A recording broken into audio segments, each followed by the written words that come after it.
Olá pessoal, eu sou Jefferson Nascimento, aluno do 7º período do curso de Licenciatura Plena em Geografia da Universidade de Pernambuco, Campus Garanhuns.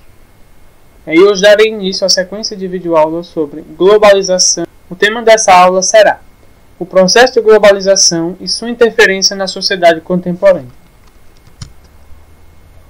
Antes de mais nada, é importante ressaltar que alguns autores destacam que a globalização ela teve início no século XV e século XVI, com as grandes navegações, com a expansão marítima e com o mercantilismo. E esse processo ele vai se intensificando. E na Revolução Industrial ele vai ganhar uma nova dinamização, justamente pela forma com que a produção era organizada naquela época. E atualmente a globalização ela é dotada de grande complexidade, principalmente devido ao avanço tecnológico da nossa época. A globalização ela pode ser entendida como um processo que envolve a integração e a progressiva interdependência entre as economias nacionais. E para isso é preciso se considerar uma escala global. Então essa relação de interdependência está relacionada a um país depender em algum quesito de outro. Exemplo, tem países que produzem produtos agrícolas, outros já se destacam na produção de tecnologia. E assim, eles estabelecem uma teia de múltiplas relações que vai caracterizar o atual processo de globalização. Mas a gente não pode tratar o processo de globalização somente pelo âmbito da economia. É preciso ressaltar que a globalização também atinge outras áreas. Então ela é um fenômeno também que envolve as questões políticas, as questões geográficas, as questões culturais. Então ela é permeada também desses âmbitos. O avanço tecnológico no contexto da globalização ele foi muito importante, principalmente com a comunicação e com os transportes, que possibilitaram o intercâmbio de mercadorias e também de pessoas por diferentes partes do globo. Fazendo um recorte histórico, é importante ressaltar que a globalização ela tem maior ênfase, ela ganha maior destaque, ela se intensifica mais ainda com a expansão do capitalismo no pós-Guerra Fria. Antes disso, tinha-se uma polarização muito grande entre capitalismo versus socialismo. Mas em 1991, há a dissolução da União Soviética. A partir daí, uma ascensão do modelo capitalista. Então ele ganha hegemonia e se consolida como principal modelo de desenvolvimento, como principal sistema. E aí vai surgir os blocos econômicos, vai ter a expansão das transnacionais, que são empresas que estão em diversas partes do globo. Enfim.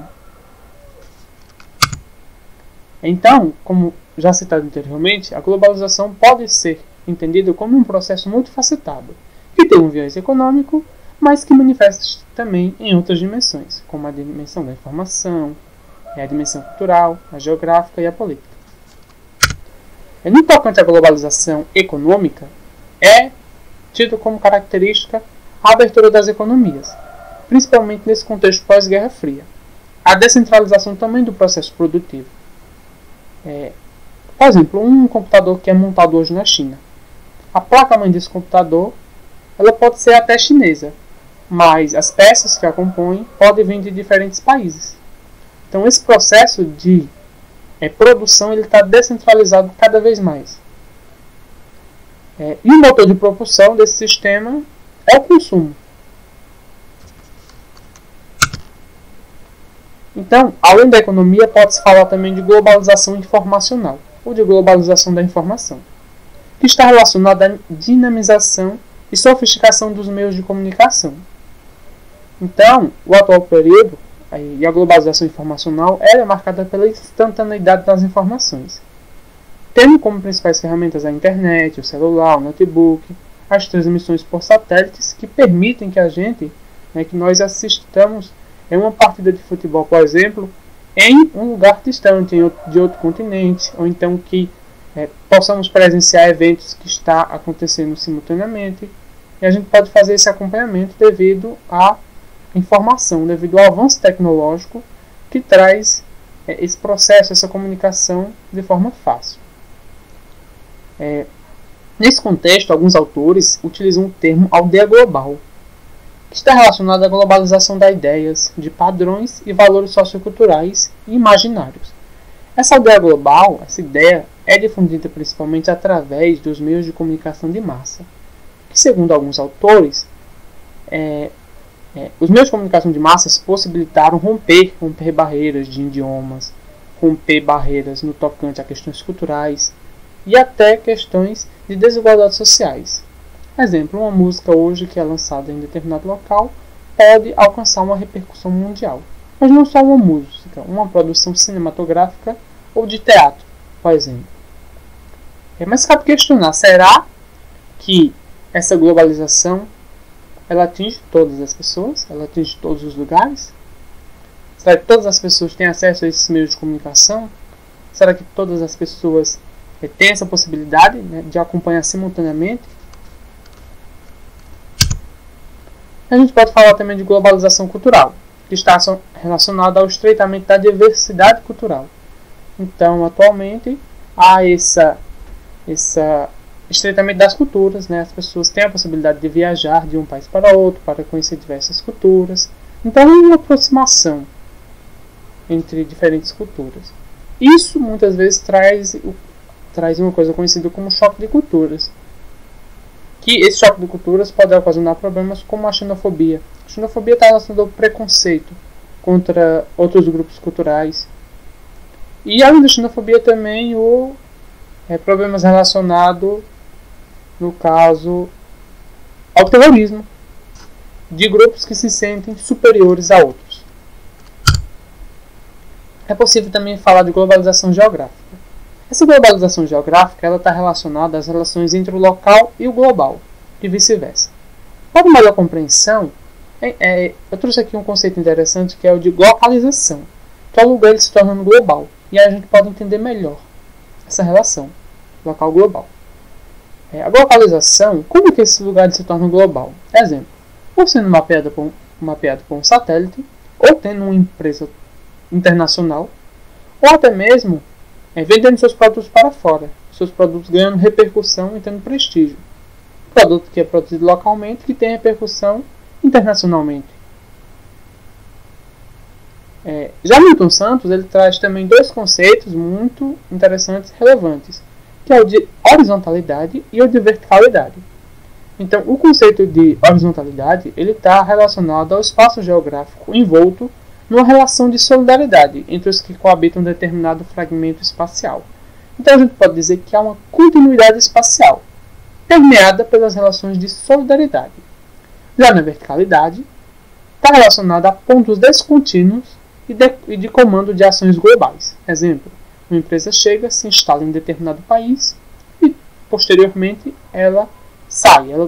Há uma decisão que não é tomada naquele local, mas é tomada em outro país, que aquela empresa se retire. Essa empresa se retira e, consequentemente, tem um impacto econômico, vamos considerar assim, naquele território.